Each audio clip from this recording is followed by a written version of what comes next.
Hello दोस्तों, आज की इस वीडियो में हम समाज कल्याण प्रशासन के अंतर्गत आपका एक चैप्टर राष्ट्रीय स्वास्थ्य मिशन के टॉपिक को कवर करना है। प्लीज़ आप वीडियो को पूरा देखना ताकि सारी बातें आप आसानी से समझ सकें। प्लीज़ वीडियो को पूरा देखना। तो बात करते हैं डायरेक्टली। तो भारत जैसे विकासशील देशों में स्वास्थ्य क्षेत्र हमेशा उपेक्षित क्षेत्र में रहा है, जिसमें स्वास्थ्य बुनियादी ढांचे ना होने के कारण कई महामारियां और लाखों लोग मारे जाते हैं। देखिए दोस्तों, अगर हम भारत जैसे विकासशील देशों की बात करें, डेवलपिंग कंट्री की बात करें, तो स्वास्थ्य क्षेत्र जो हेल्थ सेक्टर है, हमेशा से ही वो एक उपेक्षित क्षेत्र रहता रहा है। मतलब एक ऐसा क्षेत्र जिस पर बहुत ज़्यादा ध्यान नहीं दिया जा सकता। देखो, एक्चुअली यहाँ पे बात हो रही है पैसे के कॉन्टेक्स्ट में, क्योंकि विकासशील देशों में पैसे कम होते हैं। इस कारण से देखा जाता है कि स्वास्थ्य सेवाएं भी उतनी अच्छी नहीं हो पाती। और इसी की जिसमें बुनियादी ढांचे, मतलब एक बुनियादी जो ढांचा होता है, कि जो इंफ्रास्ट्रक्चर होता है, उसकी कमी के कारण कई सारी महामारियां सामने आती हैं। कई सारी बीमारियां, अकाल जैसे कई सारी बीमारियां आ जाती हैं सामने, और जिसके कारण लाखों लोग मारे जाते हैं। इसके अलावा भारत एक उष्णकटिबंधीय देश है, जो मुख्य रूप से स्वच्छता यानी कि साफ सफाई की कमियों के कारण कई बीमारियों से ग्रस्त रहा है। इन खराब स्वास्थ्य सुविधाओं से विभिन्न घातक बीमारियों के संचरण की संभावना बढ़ जाती है। तपेदिक एक तरह से टीबी होता है ये। तो और श्वसन संक्रमण जैसे निमोनिया जैसी बीमारियों के संचार में गरीबी एक महत्वपूर्ण कारण है, जिसकी वजह से ये बीमारियां फैलती हैं। तो देखिए दोस्तों, अगर हम थोड़ा सा डीपली जाएं तो हम यही देखेंगे कि गरीबी के कारण, एक अच्छा इंफ्रास्ट्रक्चर ना होने के कारण भी कई सारी बीमारियां फैलती हैं, और स्वास्थ्य सुविधाओं में कमी के कारण ही कई सारे महामारियां यानी कि बीमारियां सामने आती हैं और कई लोग मारे जाते हैं। भीड़-भाड़, खराब रहने की स्थिति, स्वच्छता की कमी, यह सभी विभिन्न संक्रमणों यानी कि वायरसेस के प्रसार को बढ़ावा देता है। मतलब भीड़-भाड़ ज़्यादा होना, खराब स्थिति होना, साफ-सफाई की कमी होना, तो ये ज़ाहिर-सी बात है, ये सारी चीज़ें संक्रमण जो होता है, मतलब वायरस वगैरह होता है, उसको फैलाने में ज़्यादा मदद करता है। खुली आग पर निर्भरता और चूल्हे, पारंपरिक स्टोव जैसे घातक आंतरिक घर के अंदर वायु प्रदूषण के लिए जिम्मेदार हैं। इसके अलावा हम देखते हैं कि कई सारे, मतलब जो लोग हैं आज भी भारत में चूल्हे का प्रयोग करते हैं। जो लकड़ी से जलने वाले जो चूल्हे हैं, उसका प्रयोग करते हैं। घर के अंदर चूल्हे बनाए जाते हैं। तो इससे हम साफ-साफ एक वायु प्रदूषण देखते हैं, जो कि घर के अंदर पाया जाता है। इसके अलावा सुरक्षित पेयजल तक उचित पहुंच नहीं होने से हैजा, मतलब गंदा पानी पीने की वजह से हैजा, डायरिया, टाइफाइड जैसी खतरनाक बीमारियां हो सकती हैं। इसके अलावा विशेष तौर पर बच्चों में पौष्टिक भोजन की कमी से कुपोषण हो सकता है। तो ये सभी विकासशील देशों की हालत है। यहाँ पर ये सभी विकासशील देशों की हालत है, और भारत में भी ऐसा होता है। गरीबी से संबंधित बीमारियों के लिए अन्य कारक भी जिम्मेदार हो सकते हैं, जिनकी वजह से ये बीमारियां फैलती हैं, जैसे जानकारी की कमी, शिक्षा, सुरक्षा, सावधानियां और रोकथाम के तरीके। तो देखिए दोस्तों, कई बार कुछ दूसरे कारण भी हो सकते हैं। गरीबी से संबंधित कुछ दूसरे कारण भी होते हैं, जो इन बीमारियों के फैलाव के लिए या इन बीमारियों के कारण के लिए जिम्मेदार होते हैं, जैसे कि जानकारी की कमी होना, पर्याप्त जानकारी ना होना, शिक्षा का अभाव होना, जागरूकता ना होना, सुरक्षा या सावधानी का ना होना। कई बार लोगों के पास इतने पैसे ही नहीं होते कि वो सुरक्षा कर पाएँ। इसके अलावा गरीब लोगों के पास पर्याप्त मात्रा में धन के अभाव की वजह से वह चिकित्सा परीक्षण दवाएँ उपचार का खर्च उठाने में सक्षम नहीं हो पाते। तो देखिए दोस्तों, कई सारे फैक्टर्स हैं जो बीमारी को बढ़ावा देते हैं। तो कई सारी चीज़ें हैं, जैसे कि हम देखते हैं कि साफ पानी ना होना, एक सही पानी, एक जो साफ पानी होता है, आज उसके विश्व में कमी देखी जा रही है। कमी का कहने कहने का मतलब है कि आज भी बहुत सारे लोग, भारत के अंतर्गत अगर हम बात करें, तो बहुत सारे लोग, विकासशील देशों की बात करें, तो बहुत सारे लोग आज भी गंदा पानी पीते हैं। उन्हें एक सही वाटर नहीं मिल पाता, जिस वजह से कई सारी बीमारियां फैलती हैं। इसके अलावा हम देखते हैं खुली आग का प्रयोग यानी कि चूल्हे वगैरह का प्रयोग होने से भी कई तरह के वायु प्रदूषण रहते हैं। इसके अलावा भीड़ भाड़ का होना, साफ सफाई का ना होना, इनके कारण कई सारी डिसीजेस, कई सारी बीमारियां फैलती हैं। इन सब से भी बढ़कर यही एक बड़ी जो चीज़ है वो यही है कि वो गरीबी है। गरीबी के कारण बहुत सारी बीमारियाँ फैलती हैं। आप देखोगे कि जो ज़्यादा गरीब लोग हैं, उनमें जागरूकता की कमी है, शिक्षा की कमी है, सावधानियाँ सावधानियाँ वो इतनी नहीं बरतते, रोकथाम के तरीके नहीं हैं उनके पास इतने। अब उल्टा कर लें थोड़ा-सा, अगर उनके पास शिक्षा भी है, जागरूकता भी है, लेकिन तब भी पैसे के अभाव के कारण, पर्याप्त धन ना होने के कारण कारण वो अपना सही से इलाज नहीं करा पाते, जिसके कारण उनकी बीमारी बढ़ती जाती है और कई बार वो 1 से 2 लोगों में फैल जाती है। तो यहाँ पे बात को समझें कि गरीबी एक बड़ा फैक्टर है बीमारी के लिए। स्वतंत्रता के समय अगर हम बात करें, आज़ादी के समय अगर हम बात करें, तो भारत में औसत जीवन प्रत्याशा 32 वर्ष थी, जबकि 2018 में 59.42 वर्ष थी। इस इसके अतिरिक्त 1947 में पूरे देश में केवल 7,000 अस्पताल थे, हॉस्पिटल्स थे, जिसमें पूरी 15 करोड़ सॉरी सॉरी 35 करोड़ आबादी के लिए 50,000 डॉक्टर थे। हालांकि 2019 से 20 के अनुसार इस स्थिति में सुधार हुआ है और अब प्रति 1456 लोगों पर एक डॉक्टर उपलब्ध है। 1950 में शिशु मृत्यु दर प्रति 1,000 जीवित जन्मों पर 26.8 मृत्यु थी। दोस्तों, अगर हम स्वतंत्रता के आज़ादी के टाइम पीरियड के आसपास की बात करें, 1947 के आसपास की बात करें, तो हम देखते हैं कि भारत में जो जीवन प्रत्याशा थी वो मात्र 32 वर्ष थी।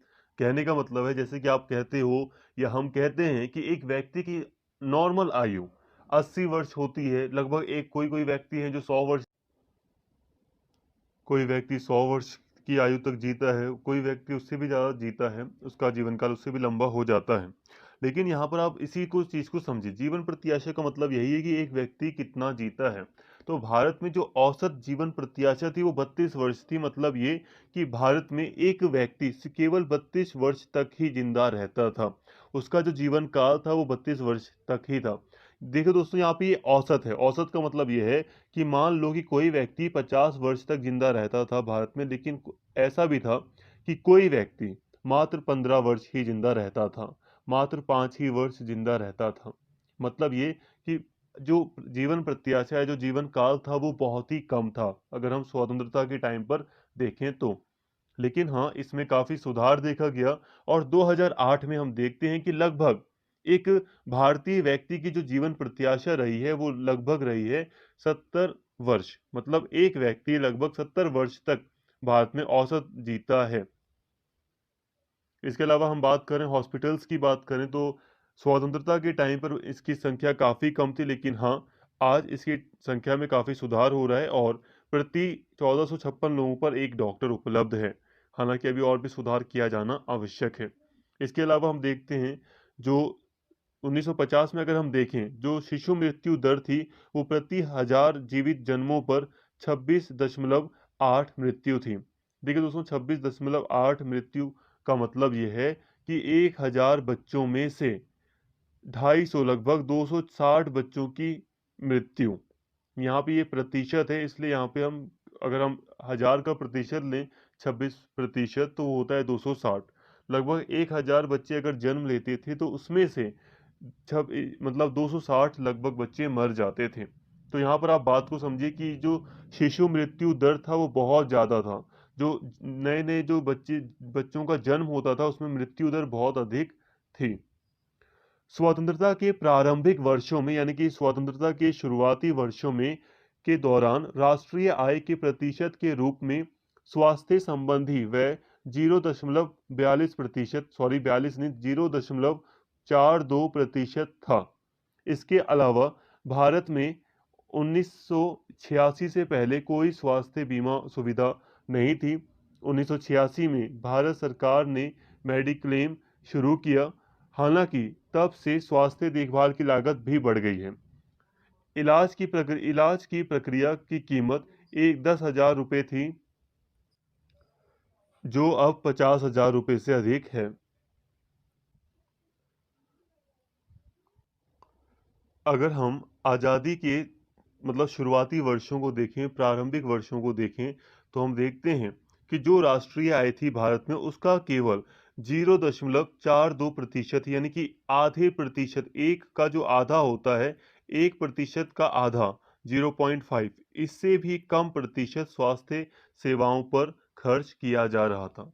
मतलब जो भी सरकार की जो भी आय थी, राष्ट्रीय आय, जितना भी सरकार पैसा कमाती थी, उसमें एक उसका 1% भी सरकार स्वास्थ्य सेवाओं पर खर्च नहीं कर रही थी। हालांकि हम जानते हैं कि जब अंग्रेजों ने राज किया तो यहाँ से अंग्रेज सब कुछ लूट कर ले गए और भारत को पूरी तरह कंगाल छोड़ दिया था। तो ये एक बैकग्राउंड था, एक मतलब एक स्थिति थी जिसमें भारत चाह कर भी कुछ नहीं कर सकता था, क्योंकि हमें बहुत सारी चीजें देखनी थी। हमें हमें अनाज को भी उगाना था, हमें दूसरी भी चीजें देखनी थी, हमें कई सारी चीजें देखनी थी, जिस कारण से हम स्वास्थ्य पर ध्यान नहीं दे पा रहे थे। हालांकि वो बात भी दूसरी है कि सरकार की भी कुछ कमियां रही थी, लेकिन फिर भी पहला जो सबसे बड़ा कारण है वो था गुलामी। गुलामी ने भारत को कमजोर किया था। इसके अलावा हम देखते हैं कि 1986 छियासी के टाइम पीरियड तक भारत सरकार के द्वारा कोई भी स्वास्थ्य बीमा वगैरह उपलब्ध नहीं था। भारत में कोई भी स्वास्थ्य पर, हेल्थ पर कोई बीमा वगैरह, इंश्योरेंस वगैरह नहीं दिया जाता था। 1986 में भारत सरकार ने मेडिक्लेम यानी कि स्वास्थ्य से संबंधित सेवाएं देनी शुरू की। बीमा के क्षेत्र में इंश्योरेंस वगैरह देना शुरू किया गया। मेडिक्लेम एक इंश्योरेंस का ही एक पार्ट है, ठीक है, कंफ्यूज मत होना। आज हम देखते हैं कि जो इलाज की प्रक्रिया है वो काफ़ी अधिक है। इसके अलावा देखते हैं हम चिकित्सा मुद्रास्फीति वर्तमान में 18% से अधिक है, जो कि व्यक्तियों द्वारा स्वयं वहन की जाती है। चिकित्सा सुविधाओं पर यह जेब खर्च निरंतर गरीबी और अभाव की ओर ले जाते हैं। देखिए दोस्तों, अगर हम बात करें मेडिकल क्षेत्र में महंगाई की, अगर हम स्वास्थ्य सेवाओं में महंगाई को देखें तो वो लगातार 18% की दर से बढ़ रही है, बहुत ज़्यादा। आप देखोगे 5 साल पहले जो दवाई का रेट था वो डबल हो जा रहा है। कहने का मतलब है कि जो महंगाई है मेडिकल क्षेत्र में वो काफ़ी ज़्यादा तेज़ी से बढ़ रही है, जिसका पूरा का पूरा असर एक परिवार की गरीबी पर पड़ता है। आप कभी भी आप सुनते हैं कि कई लोग कहते हैं कि यार मेरा तो ज़्यादातर पैसा दवाई में ही खर्च हो जाता है। कहने का मतलब यही होता है सबका कि जो भी अर्निंग होती है, जो भी सेविंग होती है किसी भी परिवार की, वो दवाई पर खर्च होने के कारण क्या होती है, किसी भी परिवार की स्थिति खराब हो जाती है और वो गरीब बन जाते हैं। अब उनके अंदर अभाव की स्थिति पैदा होती है। तो मेडिकल सुविधाएं महंगी होने के कारण गरीबी निरंतर बढ़ती है, क्योंकि व्यक्तियों को इसका वहन करना पड़ता है। हकीकत तो ये है कि आज के टाइम पर भी जो सरकारी हॉस्पिटल हैं वहाँ तक सबकी पहुँच नहीं है। आसपास के जो क्लिनिक हैं या कुछ छोटे मोटे प्राइवेट हॉस्पिटल हैं, लोग वहीं पर जाके अपना इलाज कराते हैं, क्योंकि आज भी हम देखते हैं सरकारी हॉस्पिटल बहुत दूर पड़ते हैं और वहाँ तक मतलब वहाँ पर इलाज करा पाना स्थानीय लोगों के लिए काफ़ी मुश्किल हो जाता है। जो दूर दूर से जाते हैं उन लोगों के लिए काफ़ी मुश्किल हो जाता है, इसलिए लोग खुद ही जो प्राइवेट हॉस्पिटल्स हैं वहीं पर जाकर खुद ही खर्च उठाते हैं, जिसका सीधा असर उनकी सेविंग पर, उनकी कमाई पर पड़ता है। गरीबी, बेरोजगारी और बीमारियों का एक दुष्चक्र राष्ट्र के लिए अभिशाप है। इस दुष्चक्र को तोड़ने और जनता को सस्ती और सार्वभौमिक स्वास्थ्य सुविधाओं को बढ़ावा देने के लिए भारत सरकार द्वारा राष्ट्रीय स्वास्थ्य मिशन की शुरुआत की गई। तो सरकार को भी पता है ये देश के लिए एक अभिशाप साबित होगा। अगर ज़्यादा से ज़्यादा जो बीमारी है, गरीबी, बेरोजगारी और बीमारी, इन तीनों का जो दुष्चक्र है, जब ये तीनों सामने आती हैं तो ये पूरे के पूरे राष्ट्र को ले डूबती हैं। तो सरकार ने इसलिए बीमारी के क्षेत्र में गरीबी और बेरोजगारी को खत्म करने के लिए अलग अलग कार्य किए, लेकिन बीमारी के क्षेत्र में जनता को सार्वभौमिक और सभी जनता को स्वास्थ्य सुविधाएं प्रदान करने के लिए राष्ट्रीय स्वास्थ्य मिशन की शुरुआत की। तो यहाँ पे आप एक बैकग्राउंड को समझ गए कि देश की सरकार ने इन स्थितियों को देखते हुए, स्थिति में सुधार करते हुए, देश की स्वास्थ्य स्थितियों में जो कमियां थी, जो खामियां रह गई थी, या देश में जो स्वास्थ्य को लेकर जो मतलब लोग वंचित थे स्वास्थ्य सुविधाओं को लेकर, उसको पूरा करने के लिए, उसको सुधारने के लिए, देश में स्वास्थ्य सुविधाएं अच्छी तरीके से प्रदान करने के लिए देश की सरकार ने राष्ट्रीय स्वास्थ्य मिशन की शुरुआत की। राष्ट्रीय स्वास्थ्य मिशन में दो उपलक्ष्य शामिल हैं, राष्ट्रीय ग्रामीण स्वास्थ्य मिशन और राष्ट्रीय शहरी स्वास्थ्य मिशन। अब इसके दो उपलक्ष्य हैं, एक लक्ष्य है कि ग्रामीण लोगों को स्वास्थ्य सेवाएं दी जाएं और दूसरी ये है जो शहर हैं उनमें स्वास्थ्य सेवाएं उपलब्ध कराई जाएं। इसके प्राथमिक कार्यक्रमों का उद्देश्य ग्रामीण और शहरी क्षेत्रों में स्वास्थ्य प्रणाली में सुधार करना है। इस कार्यक्रम का ये जो राष्ट्रीय स्वास्थ्य मिशन है, इसको कहा जा रहा है कि इस कार्यक्रम का एक महत्वपूर्ण उद्देश्य प्रजनन, मातृ, नवजात बाल और किशोर स्वास्थ्य को मजबूत करना एवं संचारी और गैर संचारी रोगों का मुकाबला करना। अब इसका एक जो महत्वपूर्ण एक इम्पोर्टेंट जो उद्देश्य है वो ये है कि जो गर्भवती महिला है, जो नवजात जो शिशु हैं, जो नए जो बच्चे हैं, जो शिशु हैं, उनको एक अच्छी स्वास्थ्य सेवाएं प्रदान करना है, ताकि उनका जो कम उम्र का जो जीवन है, कम उम्र का मतलब जो निम्न आयु वर्ग के जो लोग हैं, जो अभी जिनका जन्म हुआ है, जिन बच्चों का, शुरुआत से ही उनको उनका स्वास्थ्य मजबूत किया जा सके, ऐसी उनको स्वास्थ्य सुविधाएं प्रदान करना है। और जो किशोर यानी कि जो लगभग 14 साल के आसपास के जो बच्चे हैं या जो उससे भी कम के बच्चे हैं, उन सभी को एक मजबूत स्वास्थ्य सेवाएं प्रदान करके उनके स्वास्थ्य को मजबूत किया जा सके, ऐसी व्यवस्था इसका एक महत्वपूर्ण उद्देश्य है। इसके अलावा जो संचारी जो कम्युनिकेबल डिसीजेज हैं, जो एक जैसे कि छींक आने से आप देखते हैं ना, मतलब खांसी जुकाम जो होता है वो एक व्यक्ति से दूसरे व्यक्ति में बहुत आसानी से फैल जाता है, इसको हम कहते हैं संचारी रोग, कम्युनिकेबल डिसीज। तो कम्युनिकेबल डिसीज हो गई और गैर कम्युनिकेबल डिसीज हो गई, जो किसी एक व्यक्ति के अंदरूनी हिस्से में होती है या एक व्यक्ति के अंदर होती है, जो दूसरे व्यक्ति में नहीं फैलती, लेकिन दोनों ही डिसीज की रोकथाम करना इसका एक प्रमुख उद्देश्य है। किसका उद्देश्य है? तो राष्ट्रीय स्वास्थ्य मिशन का। यहाँ तक सारी बातें क्लियर होंगी। अब आगे बढ़ रहे हैं। तो इस मिशन के 4 अवयव हैं, 4 पार्ट कह सकते हो। ये जो मिशन है राष्ट्रीय स्वास्थ्य मिशन, इसके 4 पार्ट हैं जैसे या 4 अवयव हैं।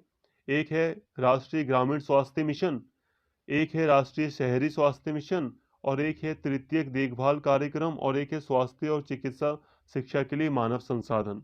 तो ये 4 इसके पार्ट हैं, इसको आप रट लो चाहे याद कर लो, जैसे आप कर पाओ वैसे। यहाँ पे आप समझना चाहते हो तो आप ये समझ लो कि राष्ट्रीय स्वास्थ्य मिशन में एक मिशन है शामिल जो है ग्रामीण, मतलब ये कि ये ग्रामीण क्षेत्र में स्वास्थ्य सेवाएं प्रदान करने के लिए अपना पूरा कार्यक्रम चलाएगा। एक है शहरी, यानी कि शहर में एक पूरा कार्यक्रम चलाया जाएगा स्वास्थ्य से संबंधित। और एक है तृतीयक देखभाल कार्यक्रम, जो कुछ अन्य देखभाल से संबंधित जो चीजें हैं उसके लिए कार्यक्रम। स्वास्थ्य और चिकित्सा शिक्षा के लिए मानव संसाधन। स्वास्थ्य चिकित्सा शिक्षा के लिए मानव संसाधन का अर्थ है जैसे कि मेडिकल कॉलेज की स्थापना करना, ताकि ज़्यादा से ज़्यादा डॉक्टर, ज़्यादा से ज़्यादा जो मतलब देखभाल से संबंधित, स्वास्थ्य से संबंधित जो विशेषज्ञ हैं वो आ सकें भारत में। जो मानव संसाधन है वो काफ़ी अच्छा हो सके, स्वास्थ्य के क्षेत्र में कई सारे डॉक्टर्स वगैरह उपलब्ध हो जाएं, ऐसी व्यवस्था करना। तो इस मिशन की ये चारों के चारों अवयव कह लो या ये चारों के चारों कार्यक्रम हैं। इस मिशन का उद्देश्य कमजोर सार्वजनिक स्वास्थ्य संकेतक वाले कम विकसित राज्यों पर अधिक ध्यान देने के लिए ग्रामीण क्षेत्रों, जो गांव के क्षेत्र हैं, उसमें पर्याप्त स्वास्थ्य सेवाएं प्रदान करना है। इसका लक्ष्य स्वास्थ्य सेवा पर खर्च को जीडीपी के 0.9% से बढ़ाकर 2 से 3% करना है। इसका कार्यक्रम का प्राथमिक उद्देश्य प्रजनन और बाल जो गर्भवती महिलाएं हैं वो, और जो बाल स्वास्थ्य पर पिछले मिशनों से आगे एवं बेहतर बनाना तथा संचारी और गैर संचारी सहित दोनों प्रकार की बीमारियों का सामना करना है। इसके अलावा इसका उद्देश्य जिला और उप जिला स्तरों पर स्वास्थ्य सुविधाओं और बुनियादी ढांचे को गति प्रदान करना है। देखिए ये चीजें मैंने आपको अभी बताई थी कि इसका एक प्रमुख उद्देश्य रहा है कि जो प्रजनन और बाल स्वास्थ्य है उसको मजबूत करना, जो गैर संचारी और संचारी रोग है उसको रोकना, उस पर रोकथाम लगाना। तो ये इसके प्रमुख उद्देश्य हैं, प्रमुख इसके ये कार्य रहे हैं। इसका एक जो प्रमुख उद्देश्य है इस मिशन का, राष्ट्रीय स्वास्थ्य मिशन का, वो ये कि जो जीडीपी है, जितना जैसे कि अभी नॉर्मली जो बात करें तो 0.9% जो जीडीपी का खर्च है स्वास्थ्य सुविधाओं पर, यानी कि जो हेल्थ सेक्टर है, जो हॉस्पिटल्स का जो खर्चा है, जो हेल्थ का जो सेक्टर है, उसमें अगर हम देखें तो जो 0.9% का जो खर्च होता आया है उसको बढ़ाकर जीडीपी में उसको उसके प्रतिशत को बढ़ाना, मतलब अधिक से अधिक खर्च को शामिल करना। जैसे कि 2 से 3% तक जीडीपी को स्वास्थ्य सेवाओं के लिए यूज करना, मतलब जीडीपी से जो भी अर्निंग हो रही है देश की, उससे उसका 2 से 3% स्वास्थ्य सेवाओं पर खर्च किया जाए, ऐसी व्यवस्था करना चाहता है ये मिशन। और वैसे भी हम देख रहे हैं कोविड के टाइम पर हम यही देख रहे हैं, कोविड के बाद हम यही देख रहे हैं कि स्वास्थ्य सेक्टर में सरकार का जो हस्तक्षेप है वो बढ़ा है। ना केवल भारत में बल्कि पूरे देश में अब सरकार की भूमिका बढ़ी है।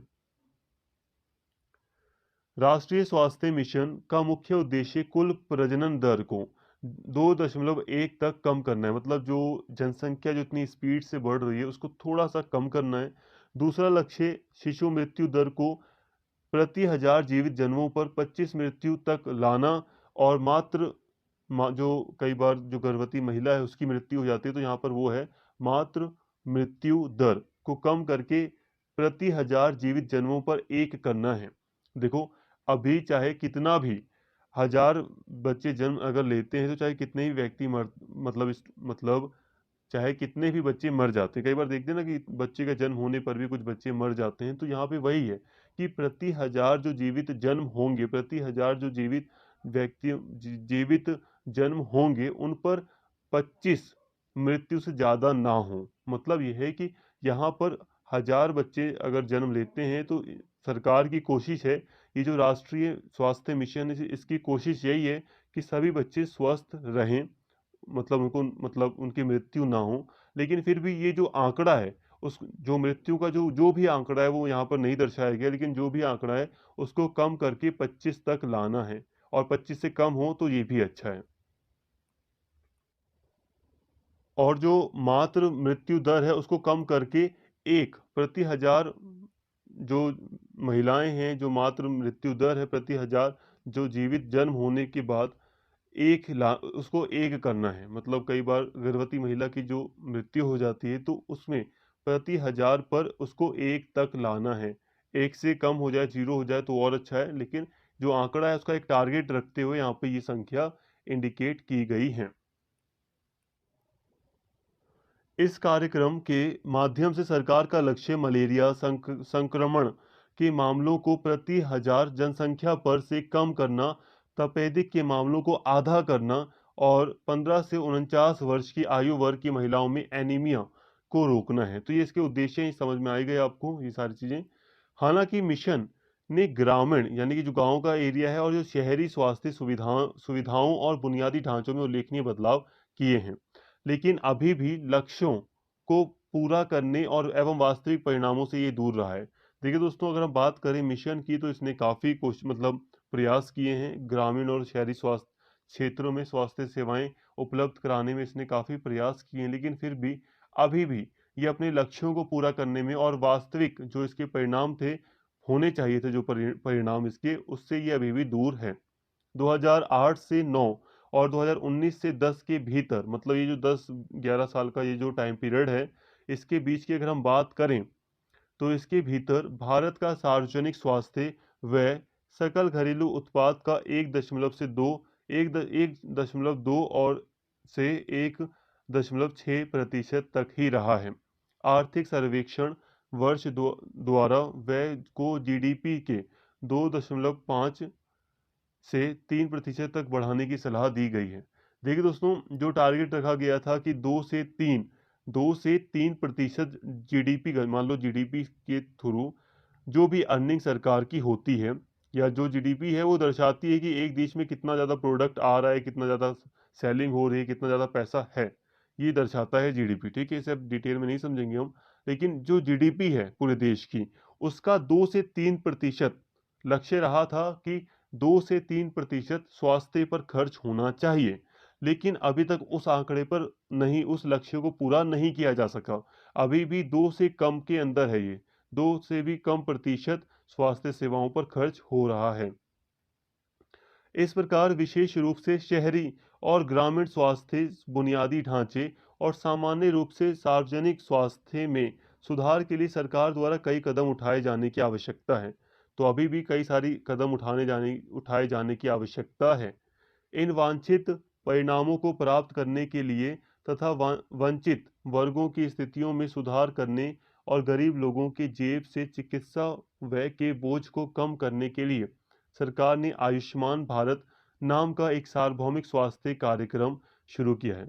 अब इसके अलावा हम देखते हैं कि सरकार ने एक स्वास्थ्य सेवाओं को और भी ज़्यादा सुदृढ़ करने के लिए आयुष्मान भारत नाम से एक सार्वभौमिक स्वास्थ्य कार्यक्रम की शुरुआत की है। आपने सुना होगा आयुष्मान भारत। आयुष्मान भारत कार्यक्रम 2018 में प्राथमिक, माध्यमिक एवं और तृतीयक तीनों स्तरों पर स्वास्थ्य सेवाओं में सुधार के लिए शुरू किया गया था। मतलब चाहे शिशु हों, चाहे युवा हों, चाहे वृद्ध व्यक्ति हों, सभी के लिए ये कार्यक्रम आयुष्मान भारत सभी के लिए शुरू किया गया था ताकि स्वास्थ्य सेवाओं में सुधार लाया जा सके। 2018 में ये शुरू किया गया था। आयुष्मान भारत एक एकीकृत सार्वभौमिक स्वास्थ्य सेवा योजना है जो आर्थिक रूप से वंचित वर्गों को स्वास्थ्य सुविधाओं का लाभ प्रदान करती है और इस प्रकार सरकार अपने नागरिकों को सुलभ, सस्ती चिकित्सा सेवाएं प्रदान करके करने के लक्ष्य को पूरा करती है। देखिए दोस्तों, जो आयुष्मान भारत ये जो योजना है, इसके तहत जो गरीब लोग हैं, जो वंचित लोग हैं, उनको स्वास्थ्य सुविधाएं प्रदान करने का लक्ष्य रखा गया है। कम से कम पैसे में उन्हें स्वास्थ्य सुविधाएं मुहैया की कराई जा सकें, ऐसी व्यवस्था इसके द्वारा करने का प्रयास किया गया है। तो यहाँ पे दोस्तों हमने राष्ट्रीय स्वास्थ्य मिशन को पूरी तरह पढ़ लिया है। यही था राष्ट्रीय स्वास्थ्य मिशन, जिसे हमें आपके सिलेबस के कॉन्टेक्स्ट में समझना था और इसको हमने काफ़ी अच्छे से समझ लिया है। कोई भी दिक्कत है, कुछ भी आपको अगर कंफ्यूज है, आप नहीं समझ में आ रहा, तो यही कहूँगा कि एक बार वीडियो को आप दोबारा से एक बार देख लें, तो ताकि आपको सारी बातें अच्छे से समझ में आए। देखो, हो सकता है कि आपको कुछ बातें नहीं समझ में आई होंगी, लेकिन अगर आप वीडियो को दोबारा देखेंगे, भले थोड़ी देर बाद देख लो वीडियो को, थोड़ा रेस्ट ले लो, ब्रेक ले लो, उसके बाद देख लो, लेकिन देख लो एक बार। अगर आप पूरा एक बार और वीडियो देख लोगे तो आसानी से सारी चीज़ें आपको दोबारा से क्लियर हो जाएंगी, समझ में आ जाएंगी। उम्मीद करता हूँ वीडियो आपको पसंद आई होगी। अगर आपको वीडियो अच्छी लगी हो तो प्लीज़ चैनल को सब्सक्राइब कर लें और इस वीडियो को ज़्यादा से ज़्यादा शेयर करें और लाइक करें। Thank you.